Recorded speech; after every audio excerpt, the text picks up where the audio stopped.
Tonight on this special edition of 60 Minutes Presents 21st Century Con. Our hidden cameras captured one of the most outrageous cons we have ever reported.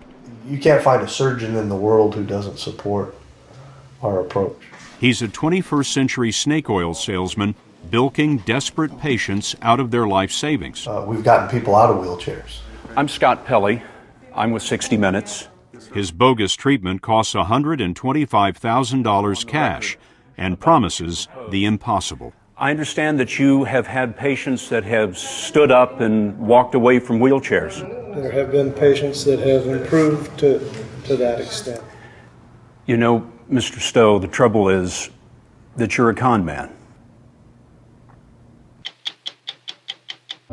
This is what espionage looks like. The man driving the car is Greg Bergerson. He's a civilian analyst at the Pentagon with one of the nation's highest security clearances. His companion is Tai-Shin Guo, a spy for the People's Republic of China. Bergerson knew a secret that the Chinese desperately wanted to know, and neither man knows that what they're about to do is being recorded by two cameras the FBI has concealed in their car. Whoa. Are you sure that that's okay? Yeah, it's fine.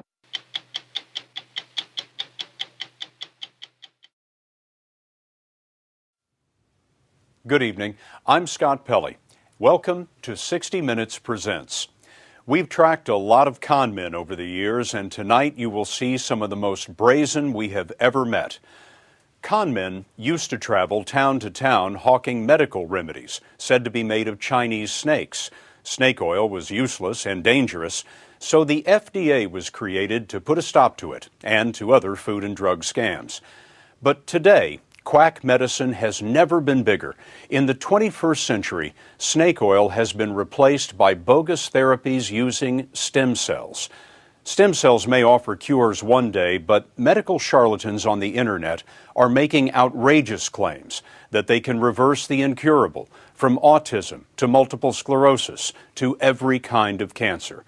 Desperate people are being bilked out of their life savings. As we first reported last April, there is no better window on this crime than the practice of a man who calls himself doctor, a man named Lawrence Stowe. Stowe was unaware that some of his patients had been working with 60 Minutes. One of those patients is Stephen Waters, a college administrator in Lufkin, Texas, who 6 months before we met him received maybe the worst diagnosis imaginable. He has ALS, amyotrophic lateral sclerosis, also known as Lou Gehrig's disease. About 30,000 Americans have ALS at any given time, and like Waters, they all will die, most within 5 years, as their nervous system gradually disconnects from their muscles. Everything just takes a little longer. I just set things up to where it requires minimal manual effort. Just handling personal hygiene is difficult. Teeth brushing, flossing, very difficult, time consuming. So you just make the adaptations that you can and go on. Eventually, Waters will be able to move nothing but his eyes. The same fate is ahead of Michael Martin, who also has ALS. Martin has nearly lost any ability to speak, and very soon he won't be able to walk. I wonder what it was that your regular doctor back home told you about your disease and what your prospects were. It's about 2 years. You had about 2 years to live. No patient has ever been cured of ALS. No patient has ever seen the symptoms reversed, even temporarily. But still, desperate people find themselves drawn to a place that promotes the impossible, Stowe Biotherapy in La Mesa, California, near San Diego, which bills itself as a medical oasis. We asked a multiple sclerosis patient to go in with a hidden camera to hear Larry Stowe's pitch for his miracle treatment. That's Stowe telling our MS patient that he can reverse her disease with his program of herbs and vitamins to boost the immune system, custom vaccines, and stem cell injections.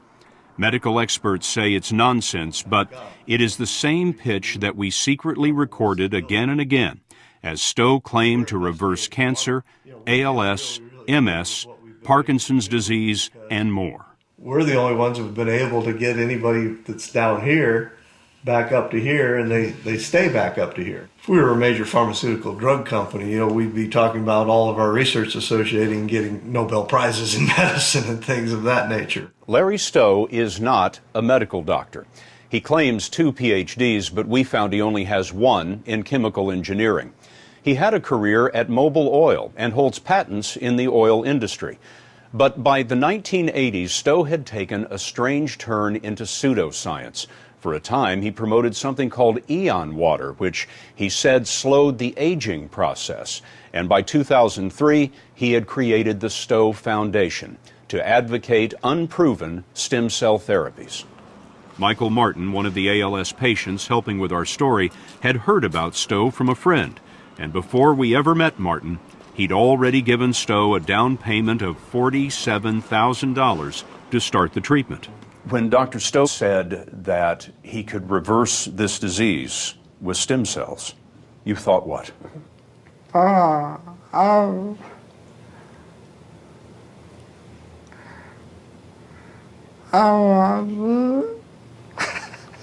You wanted to believe. How does Larry Stowe make believers of the desperate? We wanted to see. Steve Waters, glad to meet you. Larry Stowe. So nice to meet you. So we set up hidden cameras in Michael Martin's home in Houston and invited ALS sufferer Stephen Waters to pose as an interested patient. Stowe came in on crutches. He's missing a leg, which he says he lost to cancer. Everyone in the room knew about our hidden cameras except Stowe. Stowe had claimed what he called a permanent fix for ALS, so we gave Waters questions to ask about Stowe's therapy. So is there a permanent fix from the stem cells? Oh, yes. Yeah. You'll be able to Exercise again. Oh, yeah. Well, if I opt for the permanent fix, will I avoid a feeding tube? Will it keep me out of a wheelchair? Yeah, oh, yeah. Absolutely. We've gotten people out of wheelchairs. Am I going to get closer and closer to at some point you can say, okay, you're cured. You're healed from this disease? I believe that is 100% possible. Because we've done it with other conditions. I mean, we've done it with cancer, which is just a different form of tissue destruction. Did your mother have cancer? My mother had pancreatic cancer, and we completely reversed her pancreatic cancer, and she died cancer-free with a healthy pancreas. What will it cost me for the permanent fix? That'll be around $125,000, because it's $50,000 for phase 1. The stem cell transplant is going to run you around $25,000, and then we do follow-up therapy after that to make sure the results hold, and that's another $50,000. Stowe told them they would have to travel to Monterrey, Mexico for the treatment. He said his research associate there would take blood-forming stem cells harvested from umbilical cords or bone marrow and inject those cells into their spines. Those blood cells, he said, would transform into nerve or neural tissue that would reconnect with their muscles. Is there a stem cell fix for ALS? No. Professor Sean Morrison is director of the University of Michigan Center for Stem Cell Biology. His lab is one of the world's leading stem cell research centers. So when Stowe says he's going to take blood-forming stem cells and put them in the spinal cord to create neural cells, what do you make of that? We study blood-forming stem cells every day in this lab, including umbilical cord blood cells. And blood-forming stem cells don't make nervous system tissue. And then what do the injected stem cells do next? They start to regenerate new nerve tissue and repair the synapses. Stowe's incredible pitch often works because his victims have heard something about the promise of stem cells but don't really know much about them. At one time, some scientists thought that blood-forming stem cells could replace any kind of tissue, as Stowe claims, but science now knows that's wrong. Stem cell therapy is the standard of care in only leukemia and certain rare diseases of the blood, nothing else. There is very early research into whether stem cells might one day help ALS patients, but nothing like the claims Stowe is making. Dr. Morrison thinks breakthroughs are years or decades away. He says Stowe's claims are baseless. Classically, people are reporting 3 to 4 weeks that they begin to notice the effects. Notice the effects in 3 or 4 weeks. You might notice side effects in 3 or 4 weeks. You described it as miraculous. That's what it would be. If somebody squirted some stem cells into the spinal cord of an ALS patient and they stood up out of their wheelchair and had a permanent fix, that would be miraculous. But that's what Stowe was promising in Michael Martin's living room as he wheezed a pitch with lies of legitimacy. Are you currently working with anybody in the FDA regarding? Yeah, we at all levels. Even the University of Texas, he said, was planning to build a research center with a particular name. Stowe Research Center for Regenerative Medicine in affiliation with the University of Texas. You can't find a surgeon in the world who doesn't support our approach. After hearing the pitch, Steve Waters and Michael Martin, working with us, told Stowe they would go to Monterrey, Mexico for the treatment. We followed them there with hidden cameras, and we found Stowe's so-called research associate. That's Dr. Frank Morales in the dark jacket. In an email to Waters, Morales claimed, "We have treated well over 1,000 patients without any side effects other than positive results, which range from minimal to miraculous. But we have found that Morales is improvising stem cell procedures for profit with no scientific basis." Morales is an American citizen living in Texas with a Mexican medical license. We got the credentials he submitted to one Monterrey hospital and found that the medical degree came from a Caribbean school that was later shut down for selling diplomas. Morales dropped out of residency training in Texas. Morales and Stowe took our patients on a tour of the hospital where Morales was already doing stem cell procedures. He explained the techniques he uses. Our team will go into a catheter and place it right up close to the brain, or we'll go intrathecally, right in the spine, and do other things, that are pretty aggressive. Mexican officials tell us stem cell therapy for ALS is not authorized. The hospital says it didn't know Morales was using stem cells and wouldn't have allowed it. So we can just go right in and, okay, you got your stem cells, you're out of here. We found one of Morales's former patients, Muna Erickson, in Michigan. She has multiple sclerosis for which there is no cure. What exactly did Morales tell you about what you could expect? He told me that I could expect her to be up out of the wheelchair and walking. She'd get out of the wheelchair and walk away from it. Erickson and her husband Keith are not people with a lot of money, so in desperation, they sold their home in order to wire $15,000 to Morales. The Ericksons say they arrived in a rundown Mexican clinic for a scheduled spinal injection of stem cells, but Morales gave her a stem cell IV instead. So he ended up coming in and hanging an IV off the tip of her thumb that was barely viable. Mona, show me with your hand, if you can, right here, precisely where that IV went in, right at the tip of your thumb. Yes. What did you think? I thought about taking my wife and taking her home, but she was so set on getting these stem cells. I think she would have had a complete mental breakdown had I just boarded her back on the plane. Muna, did you get somewhat better? No.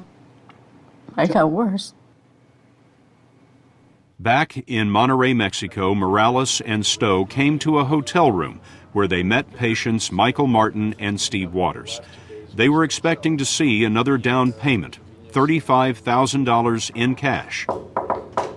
But that is not what came through the door. Mr. Stowe, Mr. Morales, I'm Scott Pelley. I'm with 60 Minutes. What happened next? In a moment.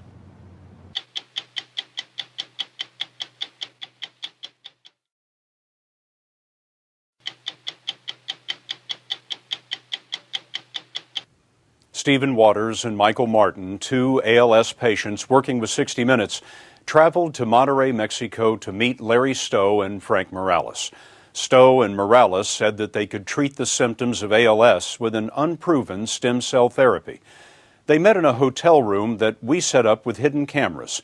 Stowe and Morales expected to see a cash down payment of $35,000, but instead, we walked in for an on-the-record interview. Direct spinal cord. I'll get it. That's Larry Stowe sitting on the right. On the couch were Michael Martin and Steve Waters, and Morales was explaining how the stem cell treatment would go. Hey, Steve, Michael. Mr. Stowe, Mr. Morales, I'm Scott Pelley. I'm with 60 Minutes, and I'd like to ask you a few questions on the record about what you proposed. I understand that you have had patients that have stood up and walked away from wheelchairs who have ALS. There have been patients that have improved to that extent. You've reversed the condition. Yes. You know, Mr. Stowe, the trouble is that you're a con man. Really? You're lying about this protocol. You've lied about your association with the University of Texas. You've lied about your work with the FDA. And now you're lying to these gentlemen about what they can expect. And why do you say that? Nobody at the FDA knows anything about any of this. And the University of Texas is not going to be starting a regenerative medicine clinic with your name on it. Really? When we asked Stowe to back up his ALS claims, his story changed. Give me a Stowe Foundation patient who has ALS, who has stood up out of a wheelchair and walked away. We don't have any ALS patients. We have MS patients. We are talking about the treatment that you have taken their money for. Is that a treatment that would allow them to stand up out of a wheelchair and walk away? With an ALS patient? No, we've done it with MS patients. I don't believe that's what they understood. Well, I don't believe that's what you told them. Then they weren't listening. Can you give, actually, we told were them. listening Okay. very carefully. Okay, do you have the tape recordings? I do. Pull them out. I have. Pull them out. I want to hear them. I can do that. Okay. And we did. This was your meeting in Houston Great. just a few weeks ago. Well, if I opt for the permanent fix, will it keep me out of a wheelchair? Yeah, oh yeah, absolutely. No, we've had a number of ALS, patients be able to get out of their wheelchairs. That's not true, is it? The Stowe Foundation has not. You told Steve that you were going to keep him out of a wheelchair. That's not true either, is it? No, that's very true. You're going to sit here after seeing that, and you're going to look this man in the face and tell him that he's going to stay out of a wheelchair? I mean, that's cruel. Really? What is his prognosis if he doesn't do this? His prognosis is the same either way. No, it's not. Mr. Stowe, you told these men in Houston that a cure was, in your memorable phrase, 100% possible. Possible. Is that a guarantee? The folks at home are wondering, what goes through your mind when one of these men pushes a suitcase full of cash across the table to you? What are you thinking? I'm thinking that they came to the right place if they want any hope at all. So is there a permanent fix from the stem cells? Oh, yes. Many patients have pinned their hope on Dr. Frank Morales and his improvised stem cell procedures. Recently, he injected stem cells into the spine of a 7-year-old American boy in an attempt to treat the boy's autism, a procedure with no basis in medical science. We found Morales' training is dubious. This is the certificate he presented to a Monterey hospital showing he completed his training at Texas Tech University. But in the interview, he switched schools. Have you ever been licensed to practice medicine in the United States? I have, and I worked under University of Texas, where I was at in El Paso, and came to Mexico after that. The University of Texas El Paso has no medical school and no record of Morales as a student. But you have a license, or had a license to practice in the state of Texas. Absolutely. It was an institutional license at the University of Texas El Paso, UTEP. So you can go there and you'll find it. I mean, that's simple. That just, if you did your homework, that's lousiness. I mean, on your behalf, sorry to say. Not only does he have no credentials from the University of Texas, we found that his Texas Tech credentials are fraudulent. A Texas Tech lawyer told us, where it was obtained or manufactured, I couldn't say, but it was not issued by Texas Tech. Several minutes into the interview, we watched the Stowe-Morales relationship dissolve. Morales walked out, then came back to disavow Stowe. Scott. Yeah, I think that just, in the sense of using, using him to try to bring me down I think is inappropriate. I mean, at least... Sit down and talk to me about it. Legal experts tell us that both Stowe and Morales have broken U.S. law, committed fraud by making a false claim. It doesn't matter that the procedure is done in another country. We wondered why the FDA is not acting against the many stem cell con artists whose websites are up for anyone to see. But the FDA Commissioner, Margaret Hamburg, declined to talk with us on camera about any aspect of stem cell quackery. Many experts believe that the FDA is outmatched. Patients need to beware. Larry Goldstein, a prominent stem cell biologist, and researcher Doug Sipp are with the International Society for Stem Cell Research, an organization of the world's leading stem cell scientists.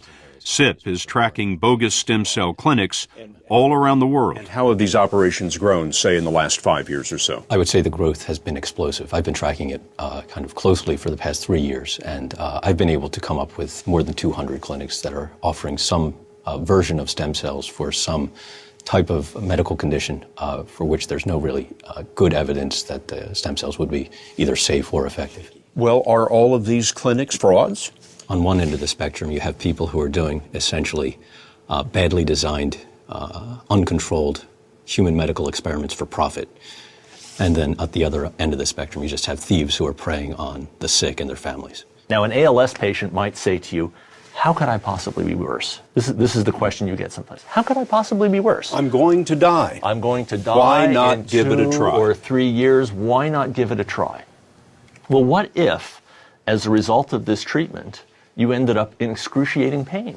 What if you managed to bankrupt your family through the use of one of these expensive, unauthorized treatments so that they can't care for you properly as you decline? There are things that are worse than your current situation, I think. The experts in stem cell research believe these procedures are at best ineffective and potentially dangerous. A study by UCLA found patients at a Chinese clinic often developed spinal meningitis. But there's rarely any mention of risk on the websites that offer false hope for dozens of afflictions, ranging from Down syndrome to cancer. One of the different things now is that the power of the internet now gives just tremendous global reach to people who in the past would be kind of the local quack. So instead of the snake oil salesman standing in the back of a pickup truck, right, he can now reach every ALS patient on Earth. And say, come to me and I'll help you out in Mexico or in Russia or in Thailand. What we see here essentially is Stowe on an industrial scale. Stowe on steroids. Yeah, you could say that. And he might as well be sticking his hands into the pockets of those people and taking the money out without even talking to them. That's how bad I think it is. You know, I wonder what you think when the top people in the field that you pretend to work in call you a snake oil salesman. Comes with the territory. It does come with the territory. We wondered what Stowe would say to the idea of giving Michael Martin his $47,000 back. Has he asked for it? I'm asking. We'd give it back to him. Now that's a deal I'd like to make. Really? Okay. And when he continues to go downhill 6 months from now and hasn't made any progress, are you going to cover the cost of his care? I'm not buying what you're selling. Fine. Of course, that refund never came. When we first walked into the interview, we thought Stowe might not stay. but he sat there for 2 hours, as though if he only talked long enough, he'd convince us.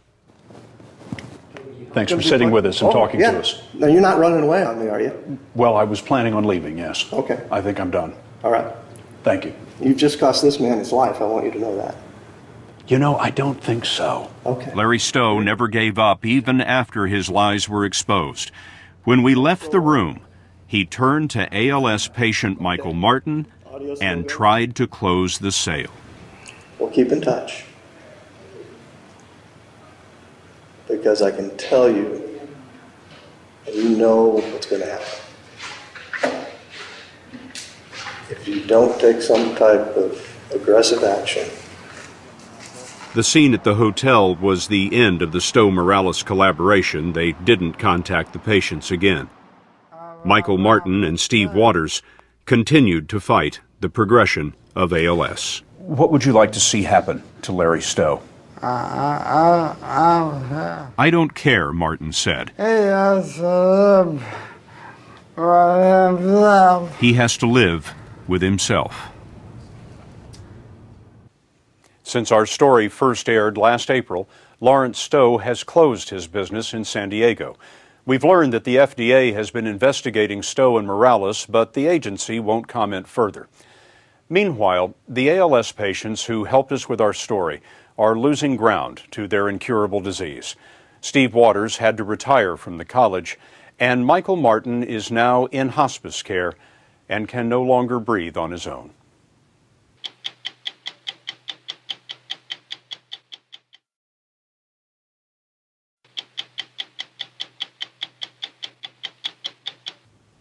In our last story, you saw stem cell con men caught by our hidden camera. But in this story, the hidden camera belongs to the FBI. You're about to witness a Chinese spy caught red-handed taking American military secrets from an employee of the Defense Department. China competes with the United States for resources, markets, and strategic advantage. And as we showed you when we first broadcast this story last year, the Chinese are also shopping for information, ranging from U.S. nuclear secrets to the deliberations of the Obama White House.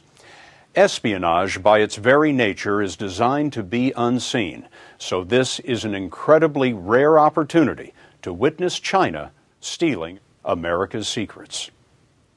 There's a nice Thai restaurant out there.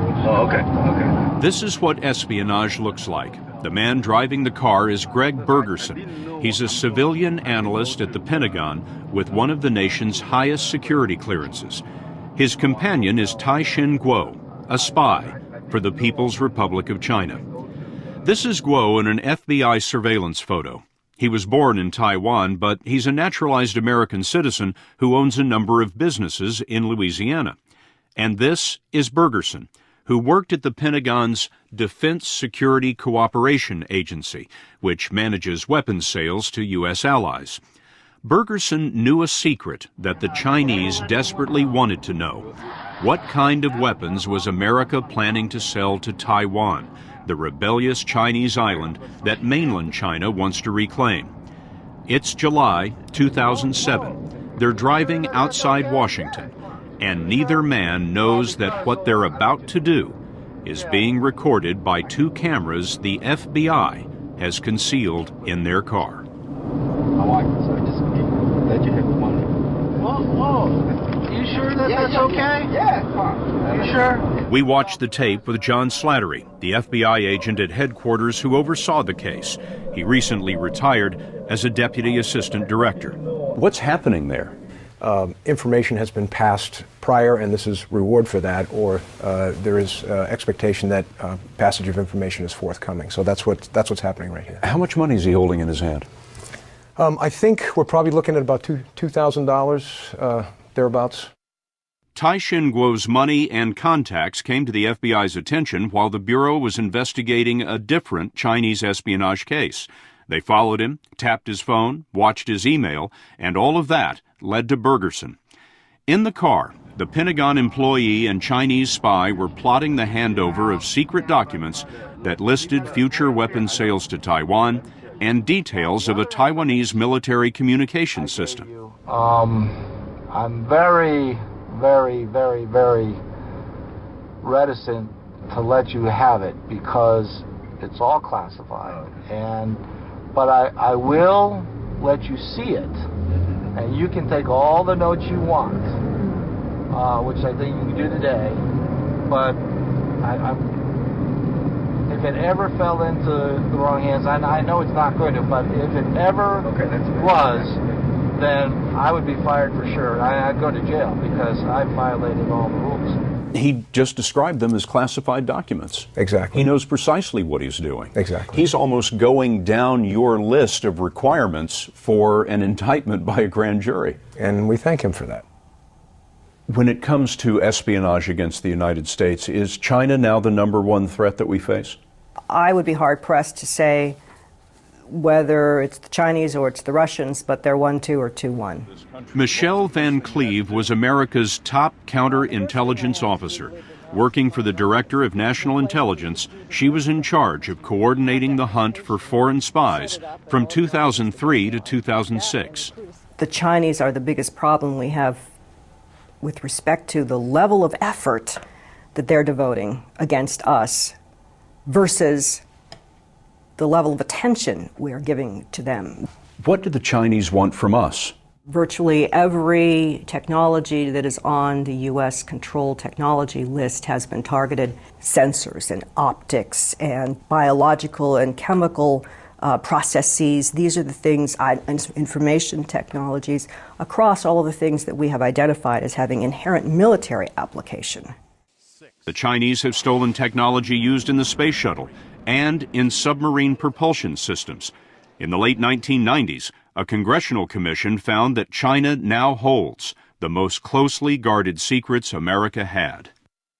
We learned, and the Cox Commission reported, that the Chinese had acquired the design information for all U.S. thermonuclear weapons currently in our inventory. Make sure I understand. The Chinese are in possession today of the designs of all of our nuclear weapons? Yes. How did they get that? The questions of how they acquired it remain, to some extent, unknown. How the U.S. lost its atomic secrets may be unknown, but there are fewer mysteries in the case of Tai-Shin Kuo and Greg Bergerson.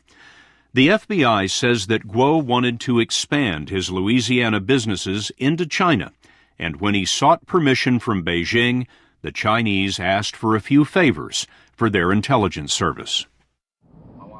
The $2,000 was only part of Kuo's development of Bergerson. Kuo wined and dined his spy, and Bergerson seemed to have an appetite for espionage. At one dinner, Kuo's tab came to $710. Kuo took Bergerson to Las Vegas for some shows, and the day of the ride, Kuo brought a box of expensive cigars. All the while, Kuo lied to Bergerson, telling him that the information was being passed to Taiwan, the U.S. ally. Does that make any difference in the law, whether you're spying for a hostile government or a friendly one? Of course not. Classified information is not allowed to be passed without, certain approvals to any foreign government. But I think when you see the information, you can get out of it what you need. You can you can take all the notes you want. It's just I cannot ever let anyone know because that's my job, man. I get fired for sure on that. Well, not even get fired. I'll go to jail. The recruitment of Bergerson has a familiar ring to Fengji Li. Li recruited spies for China as an officer in the Ministry of State Security. The MSS is their CIA. Give me a sense of all the different ways you would persuade someone to spy for China. That should be a long story. I've got time. Okay. In our interview, Li switched between English and Mandarin. He worked for Chinese intelligence 14 years, recruiting spies in Russia. He's now seeking political asylum in the U.S. Let me say this. Intelligence work is different from other kind of work. When I target 100 people, even if 99 people have refused me, if there is one I persuade... That's enough. That's enough. Mm-hmm. Yeah. Lee told us that he recruited spies through blackmail and sometimes greed, especially if someone wanted to do business in China. Once, he says, his agents recruited the official photographer for a European head of state that he still won't name. Would you say the MSS spends most of its effort on the United States? Definitely, without a doubt. What would some examples be of the kind of information that MSS was interested in getting a hold of? For example, what the President Obama thinks right now. They want to know what President Obama thinks. Yes. If you make me part of the owner. Thanks to Greg Bergerson, the Chinese were about to find out just what sort of weapons America intended to sell to Taiwan. The day of that car ride, Bergerson drove Guo and the secret documents to a restaurant outside Washington, D.C. Inside the restaurant, Guo copied the secrets by hand. Out in the parking lot, Bergerson waited with a glass of wine, one of those cigars, and the FBI in tow. As they left, Bergerson just couldn't stop talking. But I will be very careful to keep my tracks clean and no fingerprints, just like these documents, no fingerprints. I can't afford to lose my job. Later, Guo left the U.S. for Beijing, but while he waited for his flight, federal agents got into his bags, photocopied his handwritten notes, and put them back. Guo's notes matched the secret document on the right. But John Slattery, who oversaw the case for the FBI, told us the Bureau didn't make arrests until 6 months later. But I mean, this is drop-dead evidence. And espionage is occurring. Why didn't you arrest them sooner than that? Well, these investigations are tremendously complex and tremendously difficult to begin with. The Department of Defense wants you to stop it right away. Please, sooner than later. But the FBI says, listen, we want to make sure we can sustain a conviction here, and are there other players in this? Turns out there were other players. Guo had another source inside the Pentagon, and Guo was connected to spies on the West Coast who were giving up U.S. space and naval technology. Presumably, the U.S. is doing the same kind of spying in China, but Michelle Van Cleve says America has so much more to lose. I think we're a real candy store for the Chinese and for others in terms of technology and commercial products, or other proprietary information, and so we will always be the principal target for them. What is the most serious damage that Chinese espionage has done to the United States? It's the totality of the collection effort. Take a case like this, or cases like this, traditional espionage, penetration of the interior, couple that with industrial and economic collection, couple that with cyber. It greatly concerns me. It greatly concerns me. Well, I hope this all works out. I mean, you are helping me a lot here, but I don't want anyone to know about our relationship or anything, because it should get me in a lot of trouble. Bergerson kept saying, I could go to jail, and both men did. In 2008, prosecutors showed them this tape, and they pled guilty. Bergerson got almost 5 years for communicating national defense information. Guo, a naturalized American citizen, is in a U.S. prison doing 15 years for espionage. Prison may have been the best option Bergerson had, because after he left the car, Guo pulled out his own tape recorder. We'll never know why he taped the damning conversation, but it is classic spycraft to use blackmail to get at ever deeper and deeper secrets. For every case that is broken, like the Bergerson case, for example, how many others are there that we have no idea about? Oh, isn't that the important question? You never know what you don't know. But certainly we have seen such an extensive range of activities by the Chinese that it should make you very uncomfortable. Since our story first aired, Tai-Shin Guo's sentence was cut by 2/3, partly because of his cooperation and partly because the judge felt that the damage to national security was limited. He's now scheduled to be released a few months after Greg Bergerson.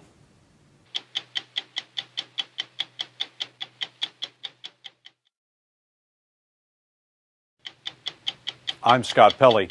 We'll be back next week with a brand new edition of 60 Minutes.